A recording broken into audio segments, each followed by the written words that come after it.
I Washington DC muri Leta Zunze Ubumwe za Amerika bikomeje guhindura isura mu gihe amavideo akomeje gucicikana ku mbuga nkoranyambaga ndetse n'inkuru zandikwa ku bitangazamakuru bitandukanye by'isi birimo nka LFI na Jeune Afrique n'amakuru mashya ateye ubwoba kandi akomeje guturuka muri hoteli gitangaza ya Four Seasons muri Leta Zunze Ubumwe za Amerika, aho hakomeje kuba intambara y'amagambo n'umwuka mubi ukomeye hagati y'amadelegasiyo abiri atavuga rumwe, intumwa z'u Rwanda n'iza Repubulika ya Demokarasi ya Kongo.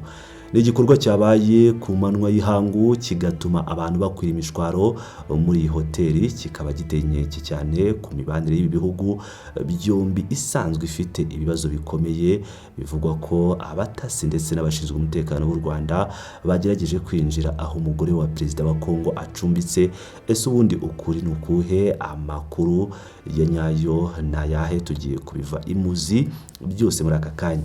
Banje kubaha ikaze. Hari tariki ya 24 Werurwe 2026 ubwo amakuru y'incamugongo yatangiraga gucicikana avuga ku mubano mubi cyangwa insida cyangwa isanganya rikomeye ryabereye muri hoteli gitangaza ya Four Seasons i Washington DC mu murwa mukuru wa Leta Zunze Ubumwe za Amerika. Iyi hoteli isanzwe icumbikira abanyacyubahiro benshi, yabaye isibaniro ryo guhangana hagati y'ikipe y'umutekano yaherekeje First Lady cyangwa umugore w'umukuru w'igihugu wa Repubulika ya Demokarasi ya Kongo Denise Nyakeru Tshisekedi n'ikipe y'umutekano y'umutegetsi mukuru w'u Rwanda wari utazwi izina nawe wacumbitse muri iyo hoteli imwe. Byose biraba mu gihe Madame Denise Nyakeru Tshisekedi yari muri Leta Zunze Ubumwe za Amerika yitabiriye inama ikomeye yitwa Fostering the Future Together cyangwa gutegura ejo hazaza hamwe. Inama yateguwe na Melania Trump aho u Rwanda rutari rwatumiwe. Icyo dushaka kwibandaho nuko nubwo imvugo z'impande zombi zitandukanye cyane ku buryo ibintu byagenze, zose zihuriza ku ngingo imwe: First Lady cyangwa umugore wa perezida wa Repubulika Iharanira Demokarasi ya Kongo ntiyigeze ahura n'akaga mu buryo butaziguye cyangwa ngo agire ahahurira n'uyu muvundo w'ibyabaye. Ariko ingaruka za politike n'amagambo menshi ku mbuga nkoranyambaga byo ntibyahagaze, bikomeje kugenda bigaragara ku mbuga nkoranyambaga zitandukanye ndetse n'ibitangazamakuru bitandukanye bikaba bikomeje kwandika kuri iyi nkuru. Reka noneho dutangire turebera hamwe imvugo ituruka ku ruhande rwa Repubulika Iharanira Demokarasi ya Kongo. Leta ya Kongo ivuga ko ibyabaye birenze kuba impanuka isanzwe, ahubwo ko byari ubushotoranyi bukomeye kandi bufite intego. Patrick Muyaya, umuvugizi wa guverinoma ya Kongo, yavuze mu ijwi rikaza ati: abantu bataramenyekana amazina bagerageje kwinjira muri hoteli. Avuga ko bari bafite intego zo kugera aho umugore wa perezida acumbitse. Amakuru ava mu bari baherekeje madamu wa perezida wa Kongo, Madamu wa Faci, nk'uko bitangazwa na Jeune Afrique, asobanura ko hari umutegetsi w'u Rwanda wari muri iyo hoteli. Bakomeje gukoresha izina ngo ni VIP ayoboye ikipe y'abantu 7 ngo bagaragaraga nk'abasirikare.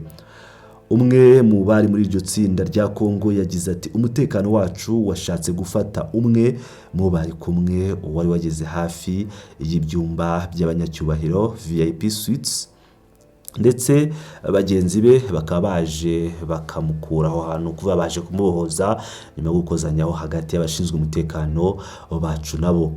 Iyi mvugo ya Kongo irakomeza isobanura ko nyuma y'ako kaduruvayo bose bahise bava muri hoteli bafite igihunga gikomeye. Ahagana mu masaa 10 z'umugoroba ngo uwo mutegetsi w'u Rwanda yakuye imizigo yabo mu modoka ye yari ifite ibirango bya diplomasi. Kuri Repubulika ya Demokarasi ya Kongo, uku kuva muri hoteli byari bishatse kuvuga ko bazi ko hari icyaha bakoze cyangwa babonye ko bafatiwe mu cyuho.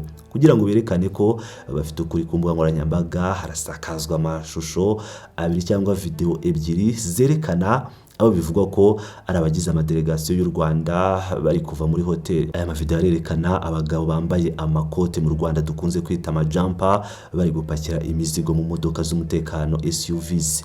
kandi bava muri hoteli n'imodoka ubona ko ari imodoka zihenze za Cadillac.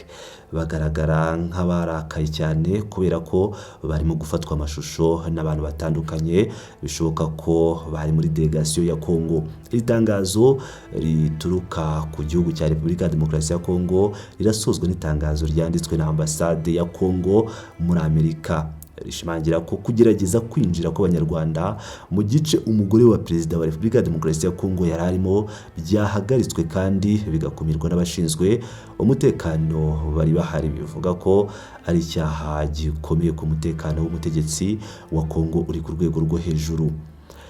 Uyu mutegetsi yari yatumiwe ngo n'abategetsi ba Amerika. Kongo irasaba ko ibintu byose bishyirwa hanze mu buryo burimo umucyo. Uruhande cyangwa ibi byatangajwe na Kongo nibyo ngibyo tuvuze hejuru, ariko noneho amaso yose yahise yerekeza ku ruhande rw'u Rwanda ngo twumve icyo bavuga kuri iri sanganya rikomeye. Nubwo itangazo rya ambasade y'u Rwanda ryasohotse mbere y'irya ambasade ya Kongo, ariko uwazanye iki gikuba nta wundi ni Patrick Muyaya. Patrick Muyaya ubundi uyatavuze ngo fils Pele, avuga ngo umubyeyi ni umwana, ngo Pele ni Rwanda, fisi ni M23. Ibyo ni ibintu n'ubundi abasanzwe akoresha, ntiyavuga ijambo rwose atavuzemo ibijyanye n'u Rwanda. Dukomeje rero, reka duhite tujya ku byatangajwe n'u Rwanda kugira ngo twumve icyo bavuga kuri isanganya rikomeye. Ambasade y'u Rwanda i Washington ntiyatinze gusubiza, kandi imvugo yayo itandukanye rwose n'iya Kongo, kugeza naho bayishinja ko irimo ibinyoma bikomeye cyane. Leta y'u Rwanda irahakana yivuye inyuma ko habayeho kugerageza kwinjira aho Denise Nyakeru Tshisekedi acumbitse. Ahubwo itangazo rya ambasade y'u Rwanda i Washington rirasobanura ibintu binyuze mu buryo busanzwe bwa buri munsi, ariko ririmo ukwihanangiza cyangwa ukwihaniza. Riravuga riti umwe mu bashinzwe umutekano w'umunyacyubahiro VIP w'u Rwanda utari witwaje intwaro wari ucumbitse muri hoteli imwe i Washington DC mu buryo busanzwe yahuye n'abakozi b'umutekano ba delegation. Nuvuga ngo umwe mu barinzi b'uwo mu VIP yahuye n'abarinzi ba delegation ya Repubulika ya Demokarasi ya Kongo mu nzira ya hoteli hallway cyangwa koridoro igera ku bakiriya batandukanye cyangwa bose. Iri tangazo rikuraho urujijo rw'uko habayeho kugerageza kwinjira muri suites z'abanyacyubahiro cyangwa mu gice cy'abanyacyubahiro, ahubwo rishimangira ko ari inzira igera ku bakiriya bose. Ikaba igikurikiraho muri iyi mvugo nuko ubushinzwe umutekano w'u Rwanda yabujijwe mu gihe gito kwinjira muri ascenseur cyangwa elevator n'abakozi b'umutekano ba Repubulika ya Demokarasi ya Kongo. U Rwanda rurabyita imyifatire itari myiza kandi idakwiriye. Mu gace rusange bemeza ko ikibazo cyakemutse hatabayeho kwiyongera ku bwumvikane buke. Bitandukanye n'uko Kongo ibivuga ko bahunze u Rwanda, rurabisobanura nk'ingaruka y'ibi bintu. Delegation y'u Rwanda yafashe icyemezo cyo guhindura hoteli, ngo mu gihe bari gupakira imizigo yabo basagariwe kandi bafatwa amashusho n'abantu bataramenyekana. Itangazo rya ambasade y'u Rwanda ku mbuga nkoranyambaga rirasozwa mu buryo bukaze cyane rigira riti hariho kugoreka cyane ibyabaye, harimo no kubeshya gukaze kwa Minisitiri w'itangazamakuru wa Repubulika ya Demokarasi ya Kongo, ubwo bavugaga Patrick Muyaya mu kiganiro n'itangazamakuru ejo nijoro yagiranye n'itangazamakuru. Ibi binyoma rero biteye ishozi, bigomba kwirengagizwa kandi bikamaganirwa kure. Leta y'u Rwanda ikomeza gushima abakozi bayo b'umutekano bari bafite ubunyamwuga muri iyo mivundo yose, bagira bati birinze umujinya, bitwara kinyamwuga, birinda kwinjira mu guhangana cyangwa kugira ngo bakurure ibintu bibe birebire.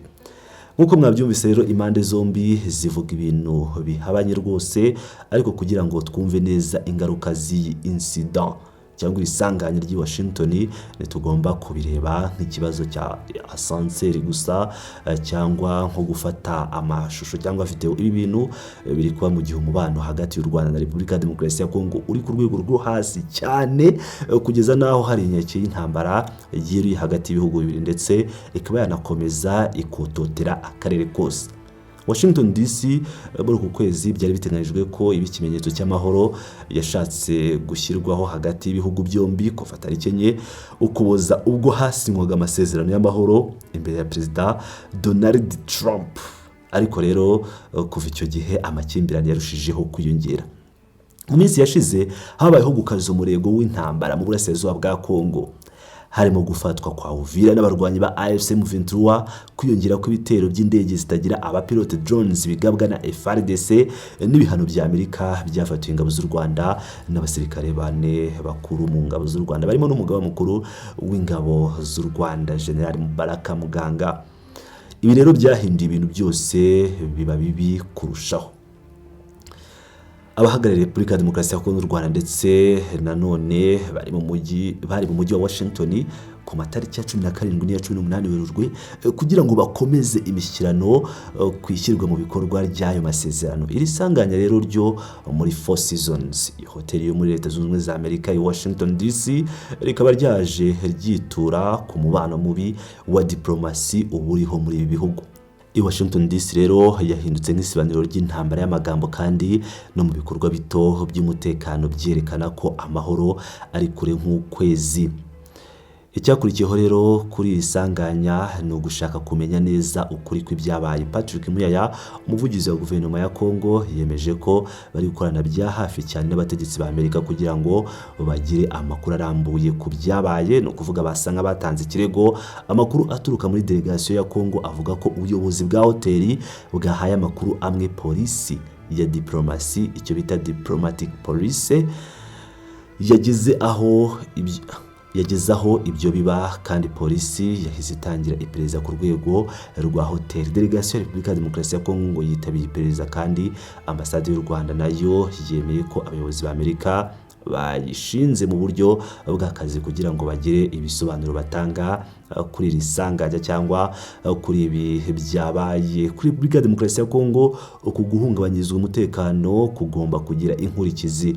Ngo abanyamerika bahise bohereza abanyacyubahiro babo kugira ngo basabe imbabazi ku mudamu wa perezida wa Kongo kubera iyo insida. Ngo kandi n'umutekano wa First Lady wa Repubulika ya Demokarasi ya Kongo i Washington DC wahise ukazwa mu buryo budasanzwe. Nubwo leta y'u Rwanda yagaragaje ko ikibazo ari gito cyane kirenze uko Kongo igisobanura, inkurikizi y'iri sanganya n'amasezerano ya diplomasi birarushaho gusubira inyuma. Polisi ya Washington ntiratangaza amakuru y'inyongera ku byo babonye muri iri perereza ririmo gukorwa magingaya cyangwa itararangira.